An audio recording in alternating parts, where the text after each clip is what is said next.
Ici, le bégaiement se raconte sans détour.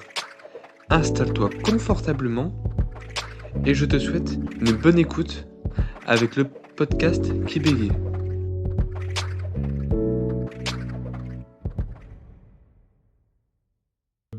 Bonjour à toutes et à tous, et bienvenue dans ce premier épisode du podcast qui bégaye.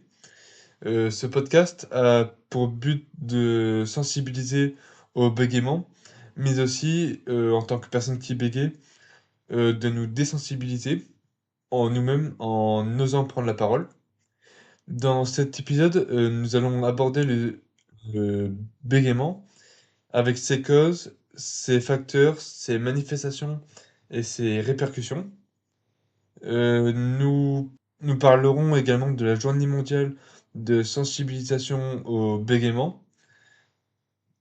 Pour me présenter, je m'appelle Julien, j'ai 22 ans, je suis jeune ingénieur et à mes heures perdues, je joue du ukulélé en essayant de chanter par-dessus et également investi dans le monde associatif, notamment au niveau du don de sang en tant que bénévole et donneur.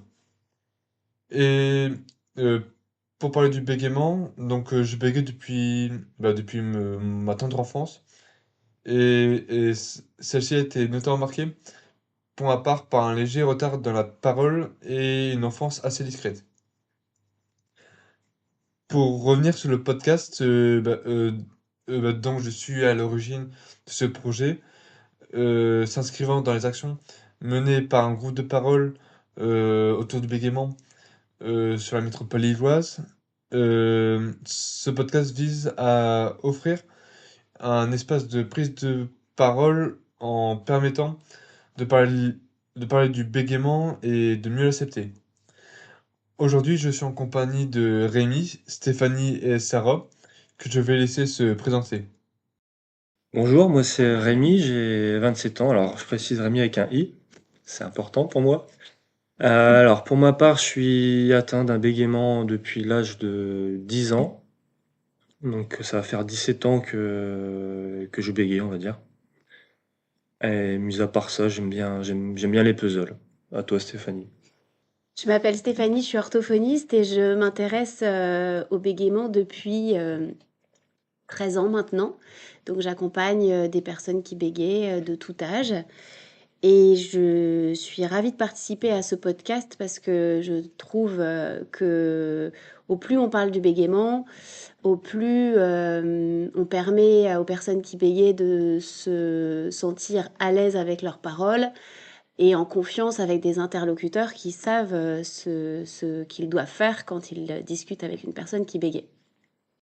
Moi, je m'appelle Sarah, donc j'ai 32 ans. Je suis atteinte d'un bégaiement depuis peut-être l'âge de 8 ans, à peu près. Et je suis ici pour être un peu plus à l'aise avec mon bégaiement. Voilà. Bah, je vous remercie. Le premier épisode sort donc à l'occasion de la journée mondiale de sensibilisation au bégaiement qui a lieu chaque année le 22 octobre. C'est donc un événement qui a pour but de permettre aux personnes qui bégayent de se faire entendre, d'informer le grand public euh, pour mieux être sensibilisés et également de lutter contre les préjugés et la stigmatisation. Plusieurs actions peuvent être menées à cette occasion, dont une sur l'île que j'aborderai à la fin de l'épisode. Cette année, le thème de la journée mondiale de sensibilisation au bégaiement s'intitule Fortes de leur diversité, les personnes qui bégayent s'unissent pour agir. Donc un super thème pour illustrer et lancer ce podcast. Je vais dès à présent donner la parole à Stéphanie pour qu'elle introduise ce que c'est que le bégaiement. Donc le bégaiement est un trouble de la fluidité verbale qui vient s'exprimer quand on se trouve dans une situation de communication. Ce trouble qui est un trouble neurodéveloppemental, touche environ 1% de la population générale et 7 à 8% des enfants avant l'âge de 7 ans. Il se manifeste par des blocages, des allongements de son et ou des répétitions. Et tout cela, tout ce qui est visible nous amène à imager le bégaiement à travers un iceberg avec la partie visible et la partie invisible qui correspond à la manière dont la personne qui bégaye vit son bégaiement, ce qu'elle ressent, ses émotions. Il est évident que cet iceberg n'est jamais tout justement proportionnel et on peut être assez étonné d'avoir une partie visible parfois qui est très mince avec une partie invisible très importante. Exactement, Stéphanie. Alors moi, c'est vrai, comme tu l'as dit, enfin, l'image de l'iceberg, j'ai toujours aimé. Et, effectivement, alors moi, mon iceberg, comme tu le disais, donc c'est une partie visible très mince, très fine, où le bégaiement n'est pas forcément entendu. Euh, et par contre, la partie immergée, là, n'est pas des moindres, hein. C'est toute la partie qu'on ne voit pas, donc ce qui se passe à l'intérieur de notre être, hein. Euh, donc moi, le bégaiement, alors au début, comment expliquer ça? Ça m'a conduit vers une anxiété sociale. Donc ça déjà, c'est un premier point qu'il faut souligner, c'est que le bégaiement, quand il n'est pas traité, peut conduire à une anxiété sociale. Et au fil des années, donc l'anxiété sociale, c'était plutôt pendant le collège, lycée, je dirais, où elle s'est vraiment manifestée. Elle a continué à se manifester à l'âge adulte, mais à l'âge adulte, je trouvais que c'était beaucoup plus compliqué à gérer. Et finalement, cette anxiété sociale s'est transformée en dépression. Pour ma part, en tout cas. Pour cela, pour moi, qu'il ne faut pas attendre, hein, de traiter le bégaiement, il faut le traiter le plus vite possible. Voilà, ce sera mon conseil là-dessus. Alors, je me permets de rebondir sur ce point. Rémi, tu as tout à fait raison. D'ailleurs, je pense que c'est exactement le point d'appel d'une consultation avec une orthophoniste. Quand consulter? C'est souvent la question qu'on se pose et que les parents peuvent se poser.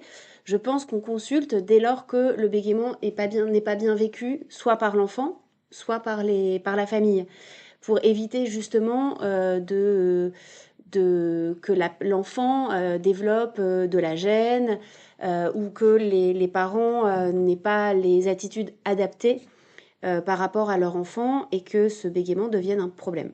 Euh, Vous avez parlé du ressenti, de l'iceberg, du suivi. Et justement, ça donne envie de comprendre ce qu'il y a derrière tout ça. Car le bégaiement semble ne pas être simplement une question d'émotion, de stress, mais d'un trouble bien plus complexe. Alors, quelles sont donc les pistes permettant d'expliquer l'origine du bégaiement? Alors, il existe des facteurs génétiques.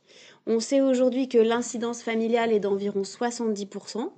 C'est toujours intéressant pour nous en tant qu'orthophonistes quand on rencontre une personne qui bégaye de demander si des personnes dans la famille bégayent ou ont bégayé à un moment de leur vie. Même si lorsqu'on n'entend plus le bégaiement, on reste quand même une personne qui bégaye. Et parfois la réponse est non. Et puis au fil des séances, on découvre qu'une personne quand même dans la famille est réputée être une personne qui ne parle pas beaucoup, qui est la personne à table qui ne prend jamais la parole. Et donc, on peut s'interroger quand même sur la présence d'un bégaiement chez ces personnes qui sont peut-être dans le repli, justement, social.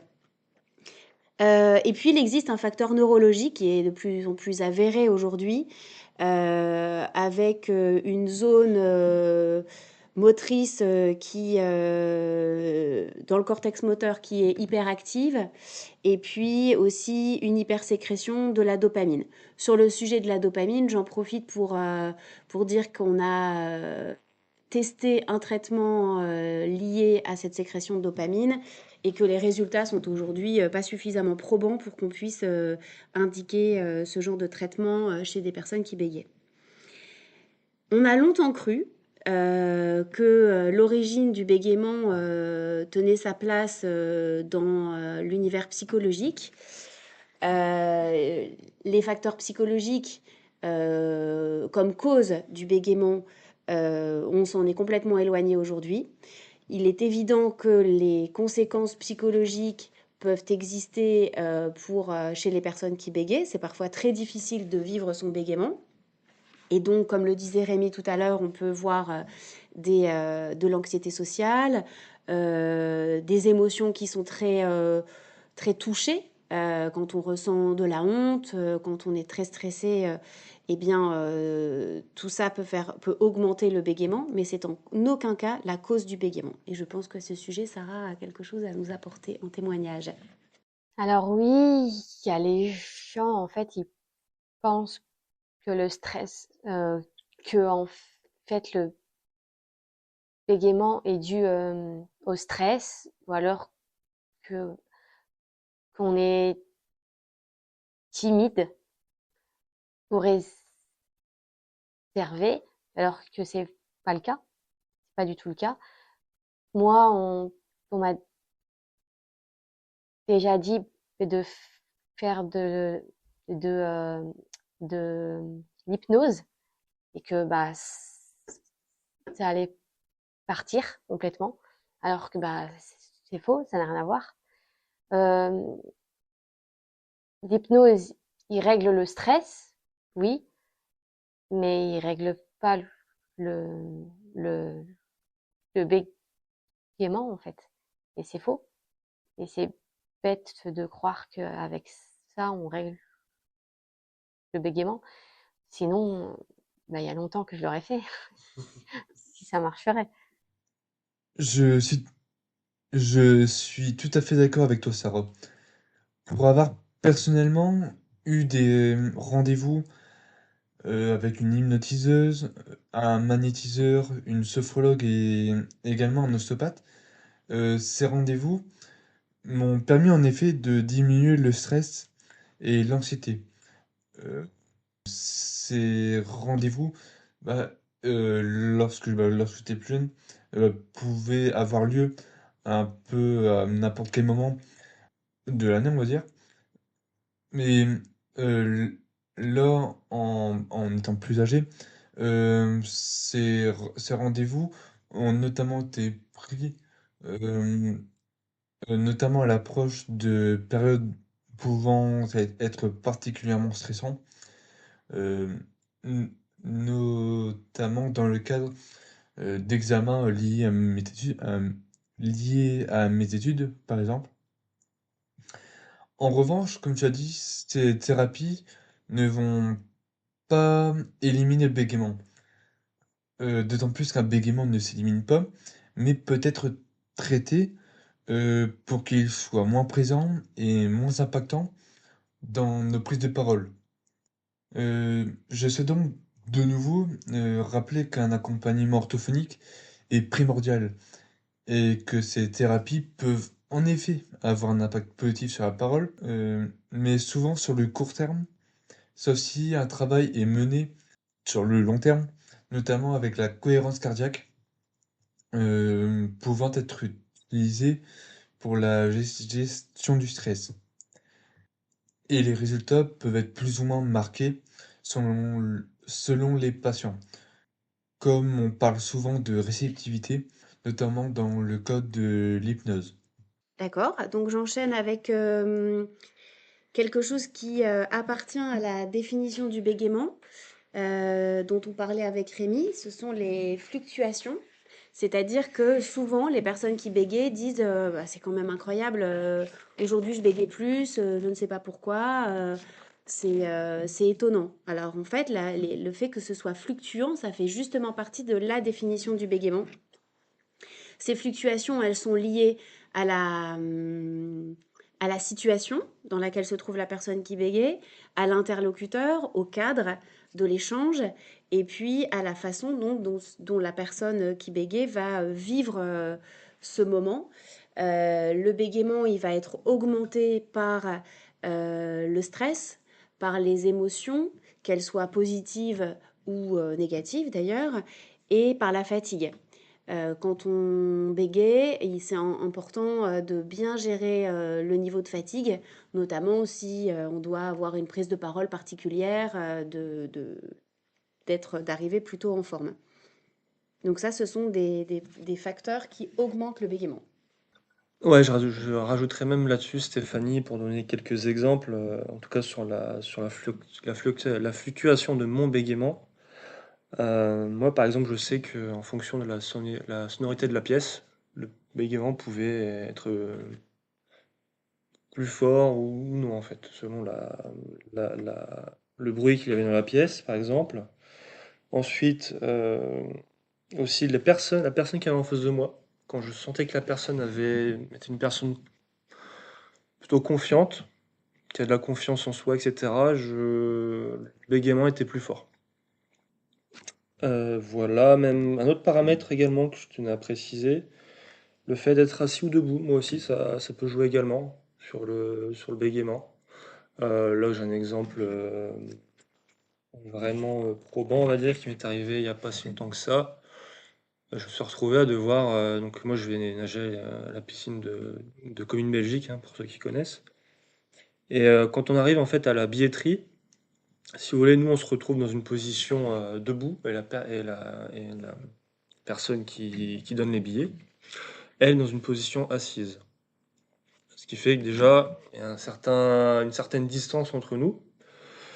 Et en plus de ça, on rajoute le plexiglas, voilà, qui fait que la sonorité est beaucoup moins bonne. On a l'impression que notre voix résonne sur le plexiglas, enfin, ouais, résonne sur le plexiglas, c'est un peu bizarre. Et donc voilà, et donc tous ces paramètres additionnés me rendaient le bégaiement vraiment très difficile à supporter. Vraiment, j'avais des gros blocages dans ces moments-là. Pour un exemple. Et un deuxième exemple, je vais finir là-dessus, le restaurant avec les collègues, qui pour moi était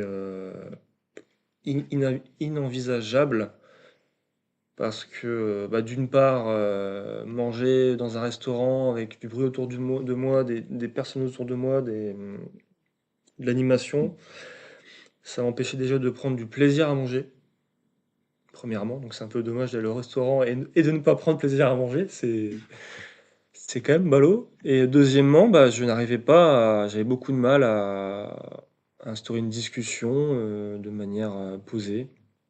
Voilà, donc très difficile de maintenir des relations sociales, enfin, des discussions dans ce cadre-là. Du coup, je me permets peut-être de rebondir, parce que dans ce que tu dis, Rémi, on sent l'importance de l'interlocuteur Oui. et de l'attitude que l'interlocuteur va adopter. Chez l'enfant, quand le bégaiement apparaît, puisque le bégaiement, c'est un trouble qui apparaît, je ne l'ai pas dit tout à l'heure dans l'aspect théorique, mais c'est un trouble qui apparaît dans 75% des cas avant 5 ans et globalement autour de 3 ans. Donc chez l'enfant, les parents ont tendance à donner des conseils et souvent, évidemment, plein de bonnes intentions, comme calme-toi, respire, réfléchis à ce que tu veux dire, prends ton temps. Et en fait, ces conseils ne servent pas du tout à ce que l'enfant se sente bien avec sa parole, parce qu'un enfant, quand on lui dit de se calmer, c'est un concept un petit peu compliqué et quand bien même il se calmerait, que ça ne lui permettrait pas forcément de moins bégayer. Donc, pour les personnes qui nous entendent, si à partir de maintenant, ces conseils ne sont plus donnés aux personnes qui bégayent, ce serait vraiment top parce que c'est aussi des conseils qu'on donne aux adultes.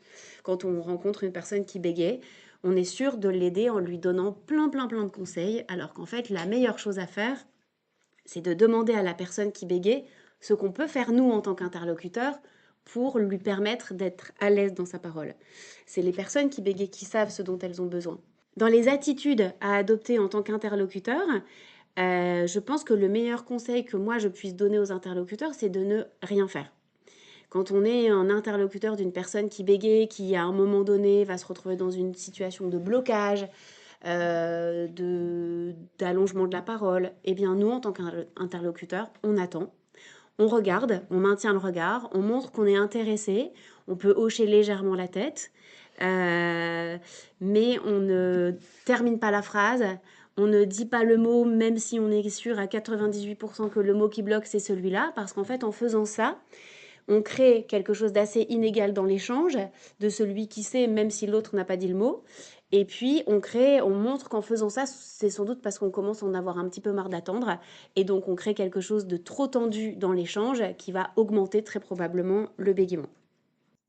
Pour revenir sur l'impact que peut avoir l'interlocuteur sur notre bégaiement, Sarah, peux-tu nous faire part de ton expérience personnelle?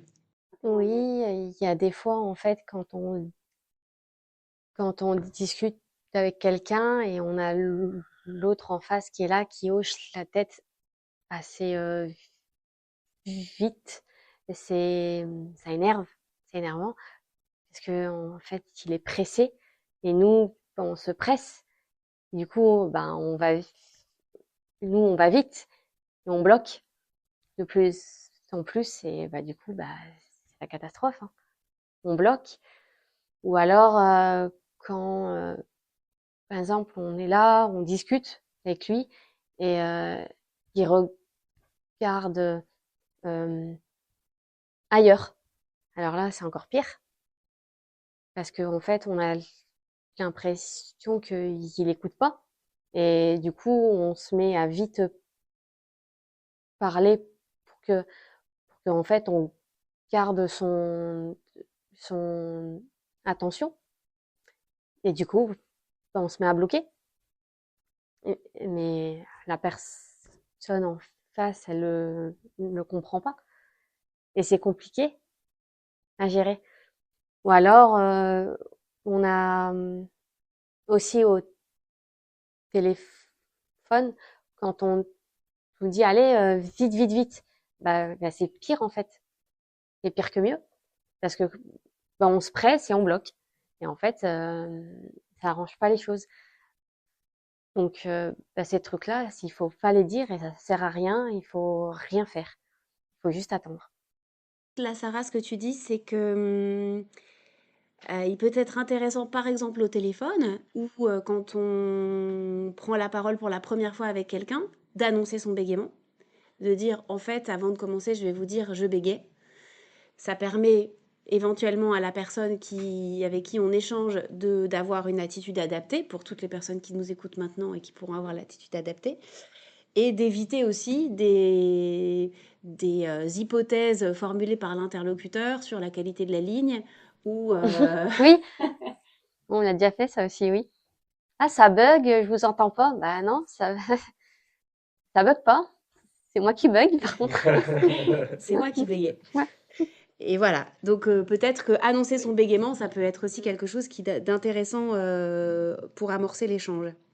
Donc on sent bien à travers ce témoignage, en tout cas Sarah, que le bégaiement, ce que je disais tout à l'heure, est augmenté par la fatigue à bien gérer, et puis les émotions et le stress. Et je pense que sur ce sujet, Julien a aussi un témoignage. Euh, pour ma part, j'ai eu une période de ma vie euh, qui a eu lieu notamment entre 2020 et 2022, voire 2023, où mon bégaiement impactait considérablement ma parole et également ma vie. Ça avait donc commencé un peu avant la période du Covid-19, initialement par une rupture amoureuse suivie de décès familiaux ainsi que l'apparition des confinements en répétition. L'enchaînement de ces événements en quelques mois a fait qu'initialement, je me sentais extrêmement seul, même à l'issue, euh, et même, même à l'issue du premier confinement, lorsque nous avons pu euh, sortir à nouveau et vivre de nouveau ensemble, malgré le port du masque, ce qui me maintenait personnellement, ce qui me maintenait personnellement dans une atmosphère très nocive dans laquelle m'était compliqué d'en sortir. Cet isolement et solitude, a donc eu un impact sur ma confiance en moi. Hem, mais comme le bégaiement est un trouble de la fluence, très complexe, l'aspect psychologique a déteint sur ma parole. Donc mon bégaiement s'est accru et les blocages, se sont développés jusqu'à ce qu'en février-mars 2021, il m'était très compliqué de m'exprimer, de sortir une phrase sans aucun blocage et donc réussir à parler ou tenir un discours était presque impossible. Donc le fait d'initialement bégayer, d'avoir par la suite, d'avoir par la suite des événements qui ont fait que j'ai perdu confiance en moi, ont fait, que mon bégaiement était plus important, renforçant par la suite la perte de confiance en soi, impactant à nouveau mon bégaiement et donc on parle de cercle vicieux. Donc le cercle vicieux, effectivement, Julien, tu as tout à fait raison. C'est l'idée que ce sont nos pensées, tout ce que je vais avoir comme pensée autour de mon bégaiement, de me dire là, je vais devoir prendre la parole dans ce contexte-là et je veux pas du tout bégayer ou je suis certaine que je vais bégayer trop et la personne en face, elle va pas comprendre, etc. Toutes les pensées que je mets en place vont avoir un impact sur mes émotions, le stress en l'occurrence, et on sait que le stress ne l'explique pas mais augmente le bégaiement. Donc quand je vais prendre la parole, je vais avoir un bégaiement qui va être important potentiellement, en tout cas inconfortable, et ça va venir valider toutes les pensées que j'avais en amont, de me dire que de toute façon, dans ces circonstances-là, je ne vais pas y arriver, et hop, je rentre à nouveau dans ce cercle vicieux que je pose par rapport à mes pensées. Et peut-être, Sarah, tu as vécu quelque chose comme ça dans un contexte d'examen à l'oral. Oui, j'avais un examen blanc, oral blanc, donc j'étais sans stress au début. Et quand je suis rentrée en fait dans la salle,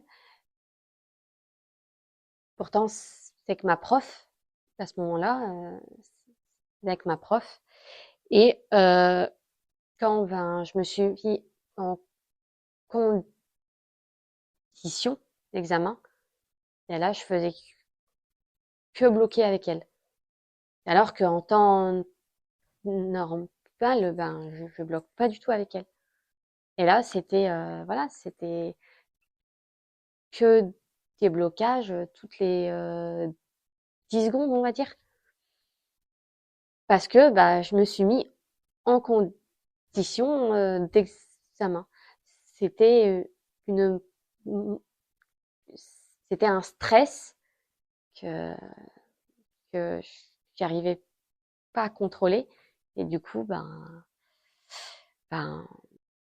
le bégaiement, en fait, a augmenté avec. Il a fini par prendre beaucoup de place et Ouais, mettre toute cette situation dans un inconfort. ouais. Je rebondis sur l'idée du cercle vicieux. Dans l'idée du cercle vicieux, qui fait partie justement du travail orthophonique, on a remarqué que les pensées avaient une influence sur nos émotions, qui avaient une influence sur notre parole. Donc ça, c'est quelque chose qu'on travaille dans notre accompagnement avec les patients. Et il y a autre chose qu'on travaille, ce sont les stratégies d'évitement que les patients qui bégayent mettent en place pour ne pas montrer leur bégaiement. Dans ces stratégies d'évitement, on retrouve des reformulations syntaxiques. Je reformule ma phrase en me disant que sous cet angle-là, je ne bégayerai pas. Des mots dont je trouve en permanence des synonymes, des mots d'appui qui peuvent être des qui peuvent être des donc, en se persuadant que quand je dis ce mot d'appui, derrière, je ne bégaye pas. Dans des stratégies d'évitement, on a aussi un évitement complet, c'est-à-dire que je ne parle pas, je m'efface, je dis que je ne sais pas plutôt que de prendre la parole alors qu'en fait j'ai la bonne réponse, mais je ne veux pas dire la bonne réponse au risque de bégayer.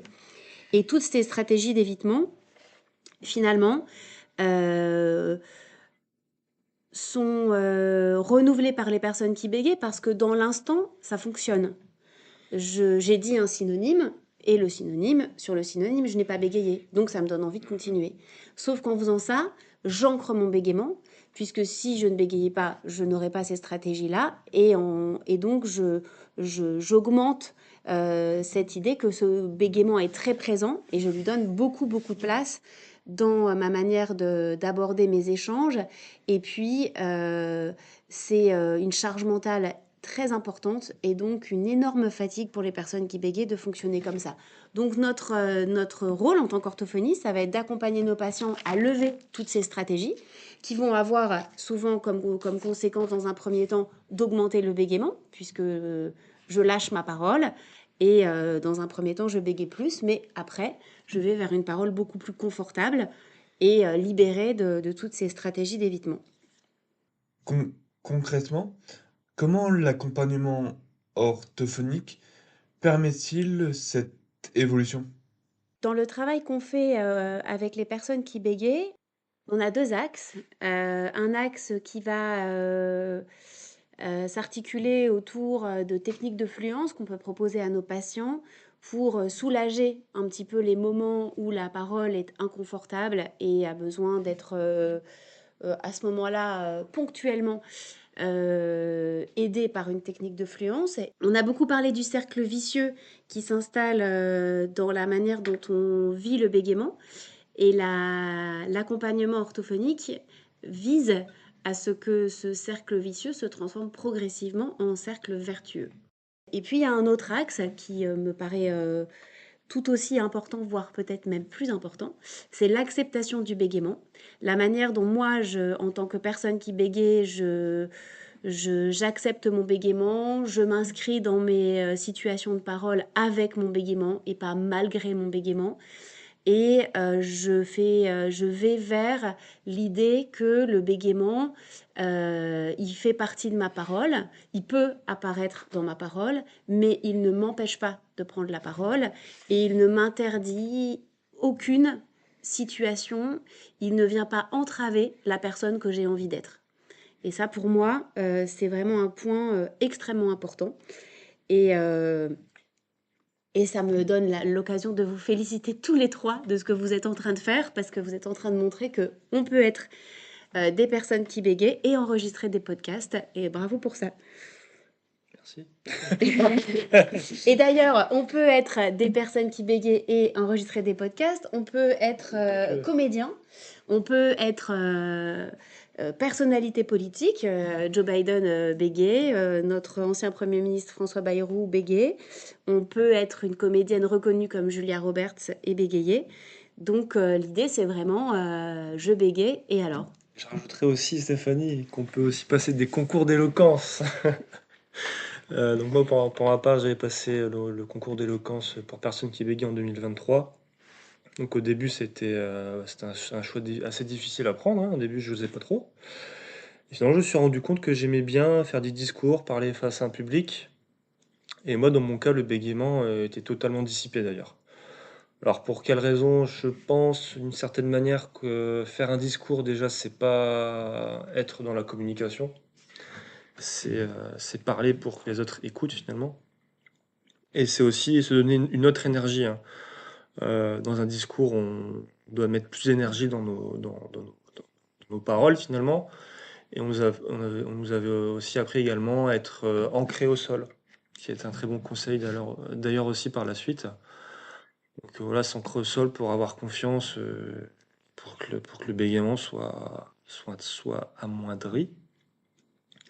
Donc voilà, tout ça pour vous dire que, en tout cas, c'était une super expérience en 2023 d'avoir pu participer à ce concours-là. Et, hein, voilà. Et je rappelle du coup un concours d'éloquence, hein, pour personnes qui bégayent, ce qui peut paraître paradoxal. Julien, peut-être tu peux illustrer le propos sur les mots d'appui? Euh, par, par rapport au mot d'appui, actuellement, depuis que j'ai commencé à être suivi par Stéphanie, depuis un peu plus d'un an, mes mots d'appui sont souvent des BAE, qui sont néanmoins euh, moins présents dans ma parole, euh, notamment d'une part par l'utilisation des techniques de fluence qui vont faire que, que qu'en prenant mon temps pour répondre à une question par exemple, ou avec l'allongement des syllabes, ces techniques vont donc me permettre d'éviter que des mots d'appui ne viennent parasiter ma parole. Mais en revanche, il faut savoir, c'est que les mots d'appui peuvent changer avec le temps. Par exemple, du coup, en 2022 peut-être, j'avais des mots d'appui qui étaient différentes de ceux actuels et qui étaient notamment En gros ou donc, qu'en penses-tu, Stéphanie? D'aller vers une parole confortable, je peux bégayer dans le confort et ne pas être dans un comportement de lutte où là c'est très fatigant en plus. Dès que je sens le bégaiement se manifester, un blocage par exemple, j'insiste, je lutte contre mon bégaiement, le blocage est plus important et quand je ne suis plus dans ces stratégies-là, je bégaye beaucoup plus confortablement et je me suis plus à l'aise dans ma parole.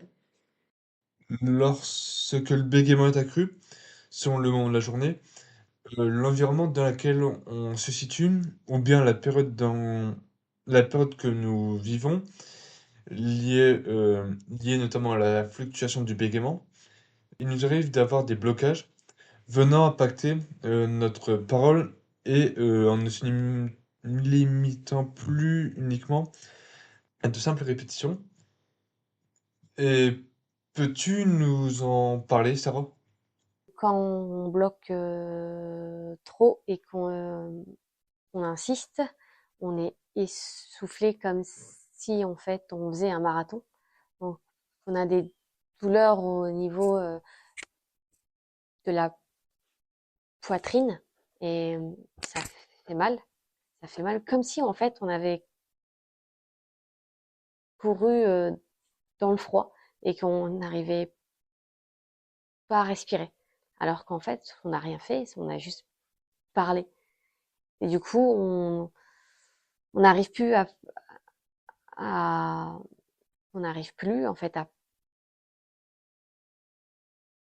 parler, on est fatigué et du coup, on arrête de parler et puis c'est tout. Ça m'est arrivé plusieurs fois, surtout au téléphone. Donc du coup, ce que je fais, c'est que je raccroche et je réponds plus au téléphone. Mmh. J'ai besoin de repos. Moi également, ça se présentait également par une grosse appréhension de la parole, qui parfois pouvait me tétaniser, hein. Vraiment, je n'accentue pas le mot, c'est vraiment, j'étais tétanisé parfois sur place et je ne pouvais pas simplement parler, enfin dans des situations bien précises, hein. Donc voilà, donc, et ensuite, aussi au fur et à mesure enfin, qu'on nourrit ce cercle vicieux du bégaiement, donc le bégaiement devient, donc, en plus d'être un fardeau, nous fait perdre toute spontanéité dans les discussions. Donc d'une certaine manière, parfois nous fait déconnecter de la discussion, je dirais. Enfin moi en tout cas j'ai eu ce ressenti pas mal de fois quand je discute avec des personnes, me déconnecter pour justement pour, pour déjà réfléchir à ce que j'allais dire plus tard, à commencer à calculer ma phrase, les mots que j'allais utiliser, etc. Donc voilà, et ça c'est un vrai problème parce que je trouve que quand on perd cette spontanéité-là, c'est très difficile. Comme moi, c'était très difficile pour moi parce qu'on perd le naturel de la parole, parce que pour moi, parler devrait être quelque chose de naturel. C'est comme la respiration, c'est comme plein de choses. La parole, ça doit être quelque chose de naturel et non de calculé. Et là, Rémi, est-ce que tu as l'impression dans ces cas-là que toute ton attention était focalisée sur la forme, sur comment tu allais, voilà, les mots, ne pas bégayer, la fluidité, et finalement, en se détachant de plus en plus du fond, du message apporté. Et c'était comment j'allais dire plus que qu'est-ce que je vais Qu'est-ce dire. que je vais dire? Oui, Et vraiment, moi j'ai l'impression que finalement l'objectif aussi de ce que nous on peut faire en tant qu'orthophoniste avec toutes les personnes qui bégayent, c'est vraiment d'apporter beaucoup plus d'attention sur ce que je veux dire, être libre de ce que je veux dire. Et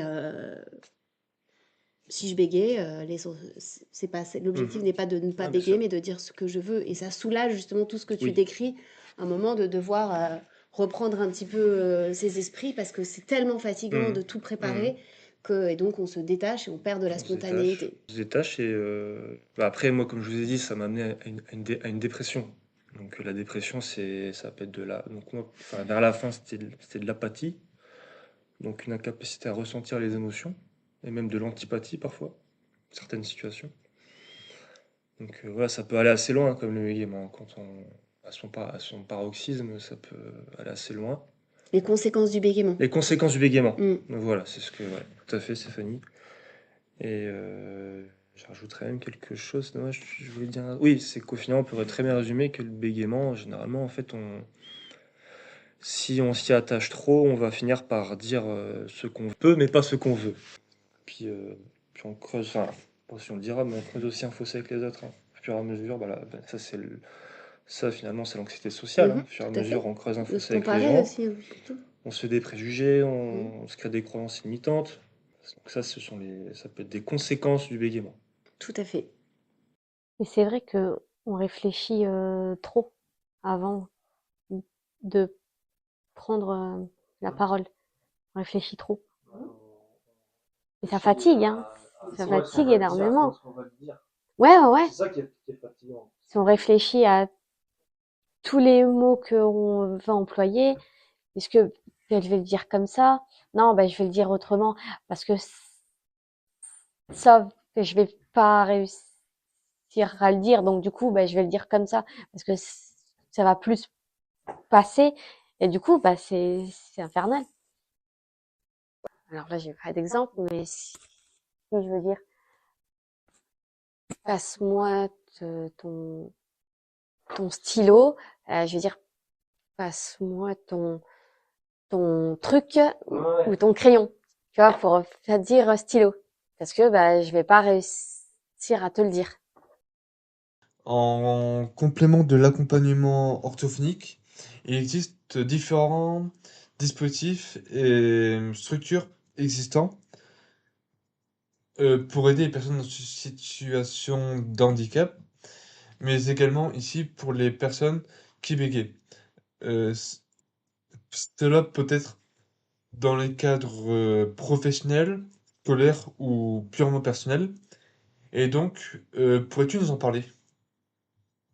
Donc, quand on est à l'école ou alors en formation comme moi actuellement, on a le droit à un tiers-temps, par exemple pour les épreuves orales. Et quand on est dans le cadre professionnel, on peut avoir une RQTH qui est délivrée par la MDPH. Donc, c'est une reconnaissance en tant que qualité de travailleur handicapé. Je te remercie. Merci à toi. Au fil de ce premier épisode, nous avons découvert ensemble le bégaiement, ses origines, ses différentes formes, son impact et l'importance d'un accompagnement orthophonique. Vous avez maintenant quelques clés pour mieux comprendre et écouter ceux qui bégayent, notamment par le biais d'une attitude bienveillante et une écoute active lorsqu'une personne bégaye. Pour, pour, pour, pour conclure nos échanges, euh, je, je, je souligne, je souligne le fait qu'il est plus important de, de prêter attention sur le fond de notre discours et, et non à la forme due aux fluctuations et à l'impact que le bégaiement a sur notre parole.